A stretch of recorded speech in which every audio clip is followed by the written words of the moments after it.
À présent, la page des sports avec Pape Abdoulaye Der. Pape Abdoulaye Der, bonsoir. Bonsoir, Mme Fatou Ndoye. Alors, deux grandes personnalités du monde dans ce pays, Obama et Messi, on ne pouvait rêver mieux. Effectivement, Mme Fatou, et pour Lionel Messi, il n'a passé qu'une seule journée au Sénégal, mais mémorable pour ceux qui ont eu la chance de l'approcher. La star mondiale du football met son image au service de la lutte contre le paludisme. Sa fondation est en collaboration avec l'Académie de football Aspire et les autorités sénégalaises et ainsi 400 000 moustiquaires imprégnés vont être distribués. Retour sur cette visite avec Cheikh Tidiane John, Mame Fatou Ndoye et Ahmed Niang. Lionel Messi, le joueur le plus talentueux du moment présent à Dakar. L'Argentin est arrivé jeudi matin, accueilli par une forte délégation gouvernementale. Des ministres saluent la présence du joueur. Aujourd'hui, c'est Messi qui est là. Donc le Sénégal est quand même la plaque tournante des personnalités mondiales. Et après Obama, c'est Messi. C'est dire que le sport sénégalais ou la nation sénégalaise, dans sa globalité, intéresse la communauté mondiale. Les enfants n'ont pas voulu rater l'occasion.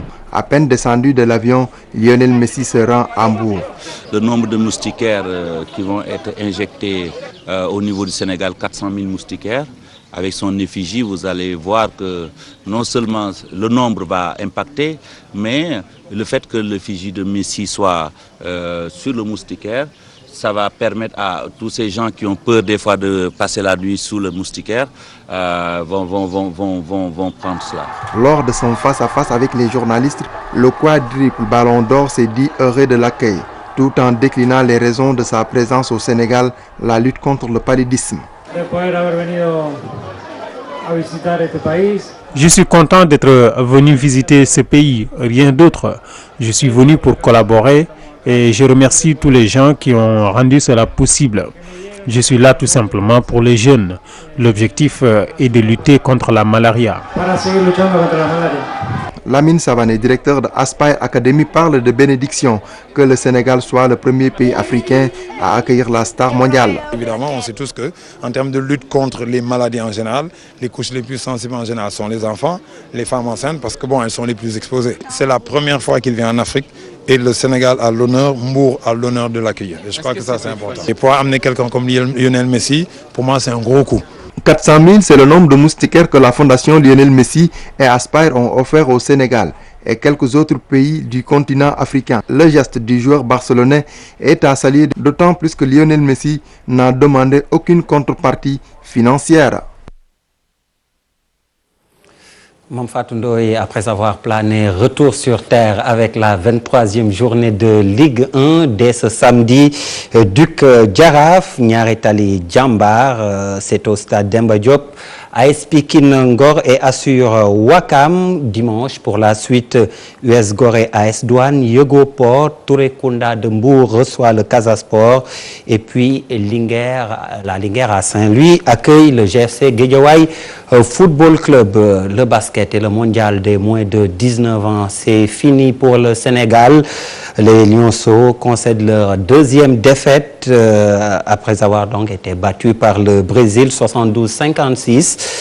C'était ce vendredi lors de la deuxième journée des matchs de poule de la Coupe du Monde des U19 qui se déroule à Prague en République tchèque.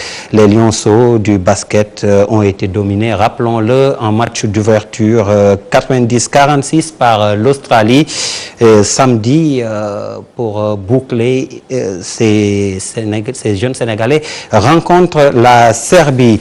Et puis, on va parler de randonnée pédestre avec le club de randonnée pédestre de Nord-Foire qui a organisé une journée dans ses artères. Sous le thème sport, vecteur de santé, de l'environnement et de la sécurité, le président du CRP de Nord-Foire, Babacar Mbaye, au micro de Alun Diagne. Toute obédience confondue, qu'on soit ensemble pour réussir ce grand mouvement. Vous avez aujourd'hui, on a essayé au plan éducationnel, c'est-à-dire de faire la levée des couleurs, pour montrer aux enfants quelle est l'importance du drapeau. Parce qu'aujourd'hui, par rapport à l'éducation, on a senti et on a vu qu'il y a une très grande différence. Avant, nous, on avait l'amour de notre pays. Mais aujourd'hui, les enfants, ils ont perdu ce lien. Donc ce qu'il faudrait faire, c'est de recoller les morceaux. C'est pourquoi aujourd'hui, on a voulu prendre comme thème le sport, qui est vecteur de santé, l'environnement, pour que notre environnement soit propre, soit sain, pour qu'on puisse être sains nous-mêmes. Et maintenant, comme dernièrement, on a constaté beaucoup d'agressions dans notre zone. Parce qu'il y a tellement d'agressions. Donc c'est pourquoi on a pris ce thème-là, sport, environnement et sécurité. Pour sécuriser, c'est-à-dire notre environnement. Et là, c'est tout un ensemble qu'on voudrait partager avec tous les randonneurs et tout le pays, tout le Sénégal. Comme le temps nous le permet, Mame Fatou, retour au basket, c'est pour parler de Boniface Ndong. Après l'annonce de l'arrêt de sa carrière, il s'explique d'abord des problèmes de santé ont motivé sa décision. Et puis l'international sénégalais aborde aussi sa reconversion dans cet entretien qu'il vous a accordé en marge de la visite de Lionel Messi à Saly Portudal. La première motivation, ou bien la première raison, c'est la santé en fait, parce que je ne sais pas si vous êtes au courant, donc l'année dernière, je n'ai pas mis pied au Sénégal parce que je devais me faire opérer du genou.